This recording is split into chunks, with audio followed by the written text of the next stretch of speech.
নমস্কার বন্ধুরা, মঞ্জু কিচেন হাউজে আপনাদের স্বাগত। আজকের একটা চিপসের রেসিপি আপনাদের কাছে শেয়ার করব। আর এই চিপসটা একদম অল্প কিছু উপকরণ দিয়ে একদম ঘরোয়া পদ্ধতিতে বানাবো। আপনারা পুরো ভিডিওটা প্রথম থেকে শেষ পর্যন্ত দেখতে থাকুন। আর আমরা তো চিপস দোকান থেকে কিনে খেয়ে থাকি, দোকানে না কিনে যদি বাড়িতে এইভাবে সহজভাবে বানিয়ে নেওয়া যায় কিন্তু দারুণ লাগে। আপনারা দেখতে থাকুন। এবার রান্নাঘরে চলে যাব, রেসিপিটা শুরু করব। আর আমি এই চিপসটা বানানোর জন্য এখানে বড় বড় সাইজে দুটো আলু নিয়েছি। আর এই চিপস বানানোর জন্য এরকম ধরনের আলু হলে সবথেকে ভালো হয়।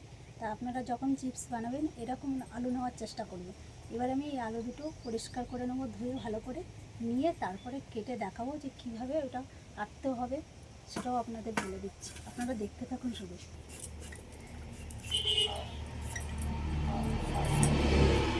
আর নতুন আলু তো খোসাটা খুবই পাতলায়, না ফেললেও কোনো অসুবিধা নেই। এরকম একটুখানি যেটুকু যায় সেভাবে করে নিলেও হয়ে যাবে। আর এখন নতুন আলু আগে দিয়ে ভালো করে ধুয়ে পরিষ্কার করে নিতে হবে, কেননা এই আলুর মধ্যে কিন্তু বালি থাকে এখন প্রচণ্ড পরিমাণে। ওই জন্য আমি আগে দিয়ে ধুয়ে নিয়েছি একটু। এই ছোটোটা এরকম বাদ দিতে হবে।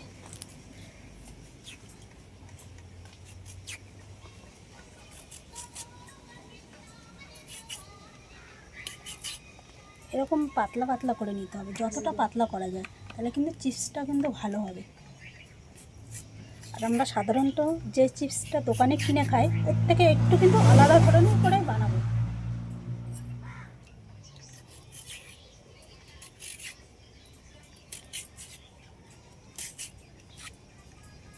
একদম পুরো পাতলা।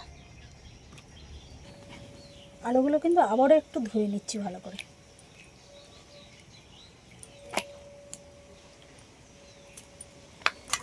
এই স্লাইস করে রাখা আলুগুলো এবার এর মধ্যে কিছুটা লবণ মাখিয়ে 5 মিনিট মতো আমি রেখে দেবো। তাহলে আলুটা নরম হয়ে যাবে আর আলুর থেকে জলটাও বেরিয়ে যাবে, তাহলে চিপসটা ভাজাটা খুব সুন্দর হবে। বলি আজকে কি হচ্ছে? আজকে আলু চিপস বানাবো। তাহলে বানাও, তাই একটু খাই। হ্যাঁ, এই তো সব রেডি করে নিই, তারপর বানাবো। তোমার হাতের রান্না বৌদি জবাব নেই। সেই খেয়েছিলাম আর আজকে একটু খাবো। কখন হবে? এই তো এখন হয়ে যাবে, সব রেডি করে নিয়েছি। তাহলে করো, আমাকে কিন্তু দিও, কিন্তু একার জন্য খেও না যেন। আরে ভাই, না দিয়ে খাবো, তুই ওরকম বলিস কেন? ঠিক আছে। এই আলু চিপস বানানোর জন্য আমি এখানে কিছুটা চালের গুঁড়ো নিয়েছি। একটা প্লেটের মধ্যে নিয়ে নিচ্ছি চালের গুঁড়োগুলো সব। এদিকে এই চালের গুঁড়োর মধ্যে এখানে অল্প করে একটু কর্নফ্লাওয়ার দিয়ে দিচ্ছি। আর চিপসটা একটু টক টক হওয়ার জন্য, ঝাল ঝাল টক টক হলে কিন্তু চিপস ভালো হয় কিন্তু খেতে। ওই জন্য আমি এখানে নিয়েছি আমচুর পাউডার, এটা দিয়ে দেবো।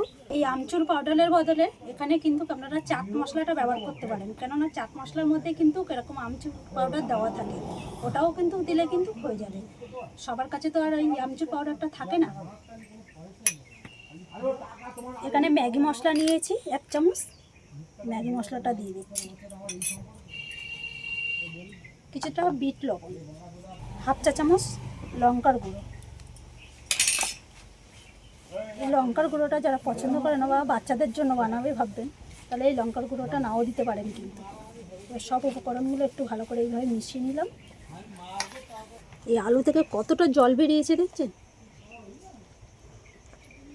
এবার এই জলটা ভালো করে হাত দিয়ে এইভাবে চিপে চিপে এবার আলুগুলো আমি সব তুলে নেব।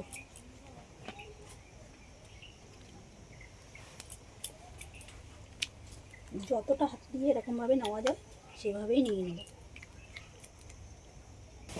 আলুগুলো কত সুন্দর কিন্তু নরম হয়ে গেছে। এবার আমি একটু রোলের মতন করে এইভাবে একটা ভাঁজ দিয়ে নিলাম এরকমভাবে। আর এখানে টুথপিক নিয়েছি, এই টুথপিক এইভাবে একটু এরকমভাবে গেঁথে নেব। আবারও আরেকটা করে নেবো এরকম।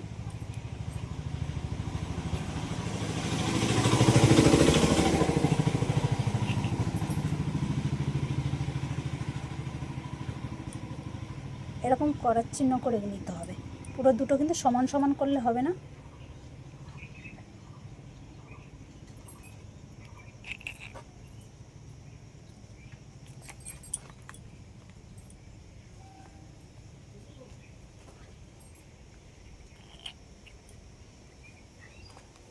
একটা কিন্তু রেডি। এরকমভাবে সবগুলো কিন্তু আমি বানিয়ে নেব।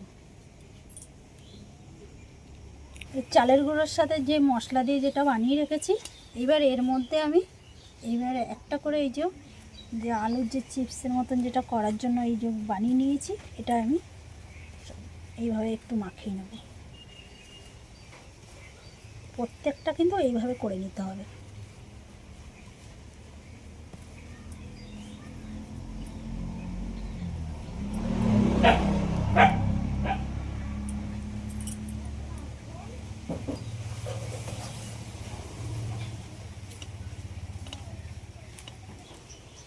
আর বন্ধুরা, আমি যে এই যে টুথপিক দিয়ে করেছি, আপনাদের কাছে যদি টুথপিকটা যদি নাও থাকে, যে নারকেলের পাতার যে শোলা বের করে, যে কাঠি বের করে, ওইটা দিয়েও কিন্তু করে নিতে পারেন এইভাবে। সবার কাছে তো আর টুথপিকটা থাকে না। উনুন জ্বালিয়ে কড়াই বসিয়ে নিয়েছি, আর কড়াইতে দিয়ে দিচ্ছি সাদা তেল।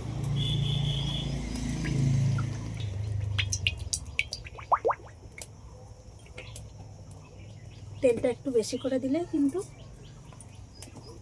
তেলটা গরম হয়ে গেছে, এবার চিপসগুলো সব ভেজে নেব।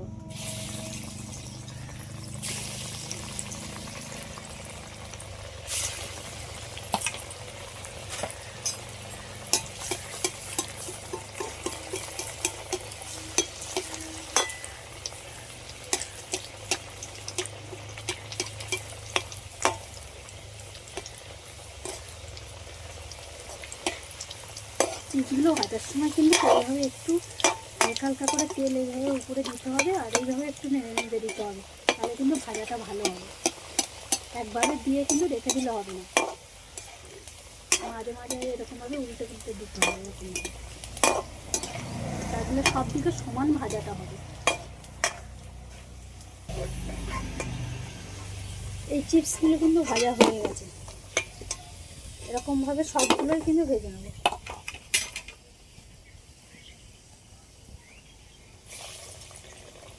এই চালের গুঁড়োটা দেওয়ার সময় কিন্তু একটু এরকমভাবে ঝেড়ে ঝেড়ে দিতে হবে।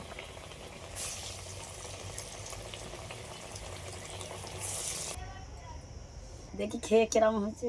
খেয়ে দেখ, হেভি হয়েছে, কড়মড় করছে একদম খুব সুন্দর হয়েছে।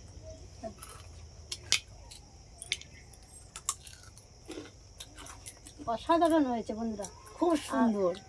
আপনাদের যদি এই ভিডিওটা ভালো লেগে থাকে, আমার চ্যানেলটিকে সাবস্ক্রাইব করবেন, লাইক কমেন্ট শেয়ার করে বন্ধু হয়ে পাশে থাকবেন। আবারও দেখা হবে পরবর্তী ভিডিওতে। এরকম নতুন নতুন ভিডিও পেতে গেলে অবশ্যই করে কিন্তু আমার চ্যানেলটিকে সাবস্ক্রাইব করে রাখতে হবে, তবে এরকম ভিডিও পাবে।